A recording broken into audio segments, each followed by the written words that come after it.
The setting of this story is during an annual Jewish festival called the Feast of Booths, also called the Feast of Tabernacles, also called in Hebrew Sukkot. Every year, Jerusalem would explode at the seams from the massive influx of pilgrims who would make the trek to the city for 3 holy festivals, as commanded by God in Deuteronomy 16, which are Passover, and then Pentecost, and then this one, Sukkot. And this story takes place in the temple where Jesus had been surrounded by people who had come to him, the text says, and he began teaching. And during this holy festival of Sukkot, people made makeshift temporary structures out of tree branches where they ate and they slept during the day and night.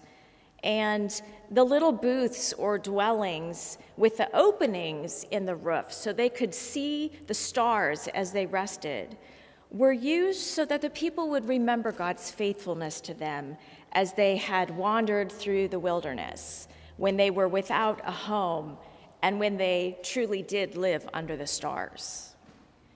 But what really matters in order for us to understand today's story is that every evening during this week-long festival, there was a ceremony called the illumination of the temple. And it was held in the portion of the temple known as the Court of the Women. Remember, the temple was a massive structure covering almost 40 acres. So inside this particular court, there were 4 giant golden menorahs, and they were roughly 75 feet tall. And on top of each one were these bowls that were filled with gallons and gallons of oil that they would set afire every evening at the festival. And when they were ignited, apparently, according to many different ancient texts, they would light up the entire city of Jerusalem. So these giant flames were meant to be a reminder of the pillar of fire that had led the Israelites through the wilderness by night. And it was also a symbol of the Jewish people's ongoing wait for the promised Messiah, who would one day be the source of all light. This is the setting for our text today. And the lectionary reading usually omits the part of the text about the woman accused of adultery, but I'm including her story in our reading because I think it shows 2 things. First, I think it is a demonstration of humanity's absolute need for Christ's light.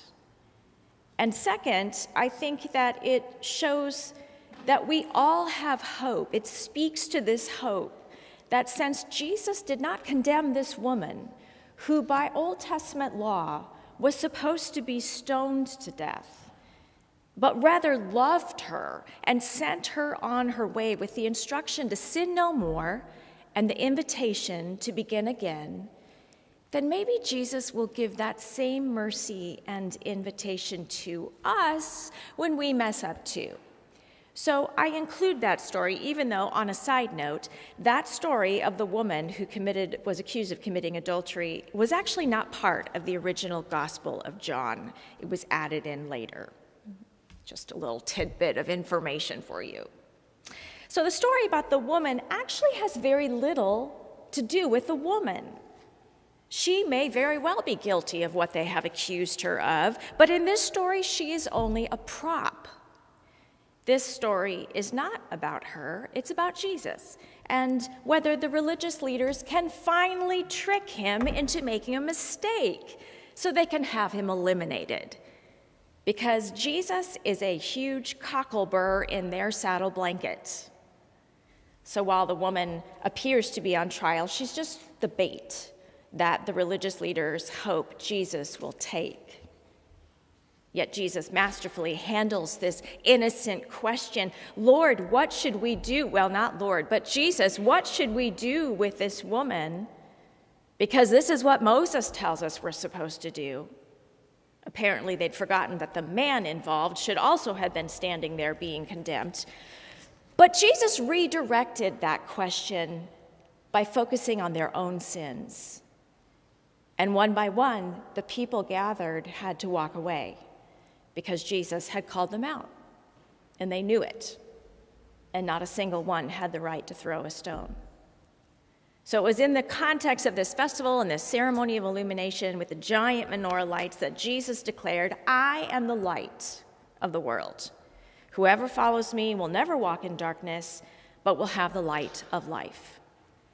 While the flames of the giant Sukkot menorahs were lit and impressive for a time, they ultimately got extinguished. But Jesus is the true light, he is saying, the everlasting light, the one that will never be snuffed out. And the Messiah for whom the people have been waiting has finally come.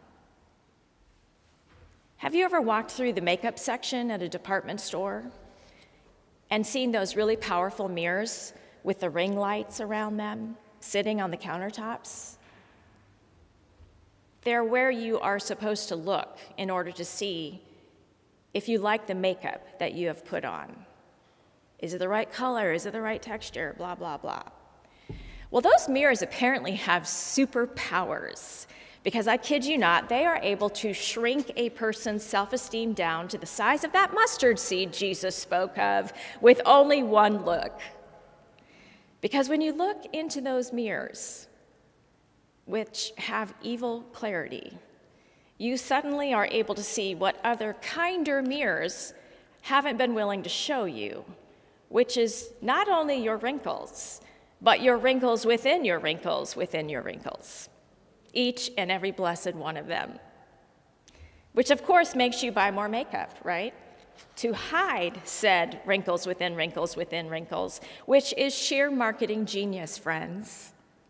Hey, let's put a bunch of lighted mirrors everywhere so tired, sleep-deprived people can feel really, really bad about themselves from multiple angles and spend a lot of money trying to fix it.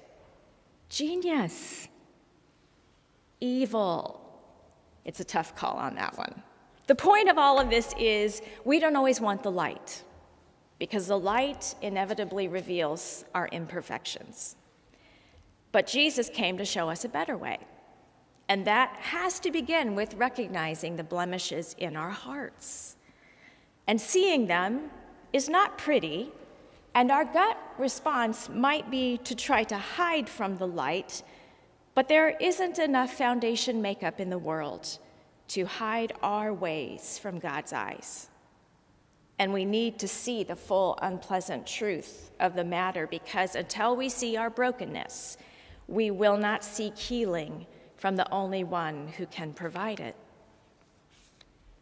Jesus was always trying to help people understand who he was, and we're pretty slow sometimes. We see it throughout the Gospels. Who do people say I am? Why do you still not know who I am? And so he says, I am the gate. I am the vine. I am the good shepherd. I am the bread of life. I am the light of the world. All of the metaphors Jesus uses with the I am statements are important, and they do help us understand God a little bit more. Jesus as bread gives us nourishment, sustenance, spiritual wellness. Jesus as the vine means he's the source of life, the one through whom we can prosper and grow and blossom, the one we want to grow and root ourselves in. Jesus as shepherd shows us how gentle, caring, loyal, protective, and fierce God's love is for us. And Jesus as light is a promise that no matter how dark the world gets at times, it's temporary. And it has already been defeated, and one day the darkness will be overrun with Christ's light and disappear forever. No more sorrow, no more brokenness, no more sin. And all of this is helpful as we try to understand Jesus more fully, and yet also not helpful. I know what each of those words means. I know what a gate is. I know what a vine is. I know what a shepherd is. But how Jesus is these things, that takes a little more thought, because again, it's not always obvious. Jesus makes us go really deep as we try to figure him out. To me, what is even more enlightening about those sentences and helps us understand who God is more fully is the first two words, I am. This is where Jesus reveals the most important thing about who he is. But to understand it, we have to go back to the book of Exodus in the Old Testament. We have to find a youngish Moses tending his father-in-law's sheep when he encountered God on Mount Horeb in a burning bush. And once God got Moses' attention and made sure he hadn't singed his eyebrows, he told him to go to Egypt because God was going to use him to rescue his people from slavery. But Moses wanted to know God's name. He said, "If I come to the Israelites and say to them, 'The God of your ancestors has sent me to you,' and they ask me, 'What's his name?' what shall I say to them?" And God replied, "I am who I am. This is my name forever, and this is my title for all generations." Some translations say, "I am what I am. I am who I am what I am." We'll jump forward almost 1,500 years, and today Jesus is using those same words. I am the light of the world. And those people listening would have known.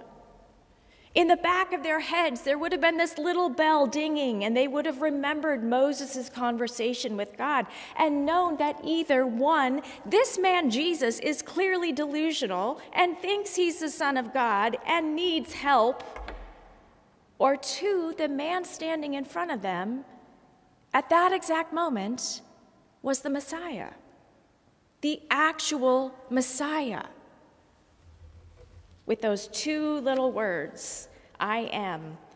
It's like Jesus has the Superman suit on under his Clark Kent business attire. And he's not exactly ripping the dress shirt off in a full-on, ta-da, I am God, actually moment. But we are seeing a little peek of the blue, red, and yellow spandex between those buttons. A hint in just those two little words, I am. So I am is a name, but more importantly, it's a promise. It's a promise of presence. I am with you. I am for you. I am working in you. I am helping you. I am using you. I am shaping you. And on, right now. The essence of God is that he is present, which is why I am is the perfect name for God. We don't have to wait to encounter God on some far off, yet to be determined day. We get to open our eyes and see him right now, if only we will have eyes to see. And Christ's identity then forms our identity. Because of the great I am who is already with us, we can claim a few things about ourselves. I am loved. I am forgiven. I am freed. I am not alone. I am enough. And on and on.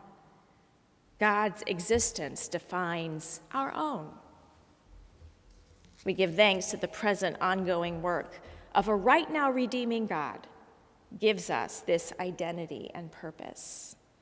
And we give thanks that we can see through the stories in the Bible the radical love and grace that he extended to his children long before us and extends still today. The people who walked in darkness have seen a great light. Those who dwelt in a land of deep darkness, on them a light has shone.